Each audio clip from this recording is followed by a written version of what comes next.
അസ്സലാമു അലൈക്കും. ഒരു ശുദ്ധമായ ഹൃദയത്തിന്റെ 6 ലക്ഷണങ്ങൾ എന്തൊക്കെയാണ്? ആദ്യത്തെ ലക്ഷണം, ഈ ദുനിയാവ് ഒരു വിശ്വാസിക്കൊരു ജയിൽ പോലെയാണ്.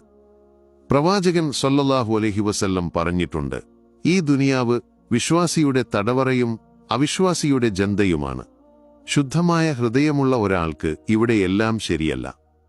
ഞാൻ ഇവിടെ പോകരുത്, ഇത് കഴിക്കരുത്, ഈ ആളുകളുമായി ഇടപഴകരുത് എന്ന് അവർക്ക് തോന്നും. അവർ ഒരു അപരിചിതനെ പോലെ ജീവിക്കും. നിനക്കിങ്ങനെ തോന്നാറുണ്ടോ? രണ്ടാമത്തെ ലക്ഷണം, ശുദ്ധമായ ഹൃദയം അല്ലാഹുവിനെ അസന്തുഷ്ടനാക്കുന്ന കാര്യങ്ങളെ വെറുക്കും. ശിർക്ക്, ആഡംബരം, അസൂയ, ഇതൊക്കെ ഈ ഹൃദയത്തിന് വെറുപ്പാണ്. അവർ അത്തരം കാര്യങ്ങളിൽ ഒട്ടും സന്തോഷം കണ്ടെത്തില്ല. നിന്റെ ഹൃദയം ഇതിൽ നിന്ന് മുക്തമാണോ? മൂന്നാമത്തെ ലക്ഷണം, ശുദ്ധമായ ഹൃദയമുള്ളവർ പാപം ചെയ്താൽ വല്ലാതെ വിഷമിക്കും. അവർക്ക് കുറ്റബോധം തോന്നും, അസ്വസ്ഥത അനുഭവപ്പെടും. ഉടനെ തൗബ ചെയ്യാൻ അവർ ആഗ്രഹിക്കും. പാപം ചെയ്താൽ നിനക്കിങ്ങനെ തോന്നാറുണ്ടോ? അതോ അത് സാരമില്ല എന്ന് വിട്ടുകളയാറാണോ? നാലാമത്തെ ലക്ഷണം, ശുദ്ധമായ ഹൃദയമുള്ളവർ ഇബാദത്തിൽ വലിയ സന്തോഷം കണ്ടെത്തും.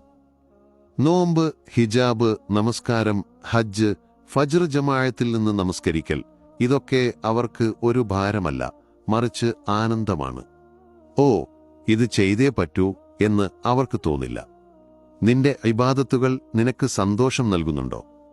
അഞ്ചാമത്തെ ലക്ഷണം, ശുദ്ധമായ ഹൃദയമുള്ളവർ ഇബാദത്തിന്റെ ഗുണനിലവാരത്തിൽ ശ്രദ്ധിക്കും.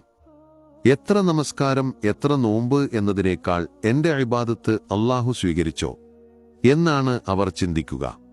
അവർ എപ്പോഴും അതിന്റെ ശരിയായ രൂപത്തിന് പ്രാധാന്യം നൽകും. ആറാമത്തെ ലക്ഷണം, ശുദ്ധമായ ഹൃദയമുള്ളവർ സമയത്തെ വളരെ വിലമതിക്കും. ഒരു നിമിഷം പോലും പാഴാക്കാൻ അവർ ഇഷ്ടപ്പെടില്ല. വണ്ടി ഓടിക്കുമ്പോൾ, നടക്കുമ്പോൾ എപ്പോഴും അവർ അല്ലാഹുവിനെ ഓർക്കും. എങ്ങനെ കൂടുതൽ ഹസനാത്ത് നേടാം എന്ന് അവർ എപ്പോഴും ചിന്തിക്കും. നിന്റെ സമയം നീ എങ്ങനെ ഉപയോഗിക്കുന്നു?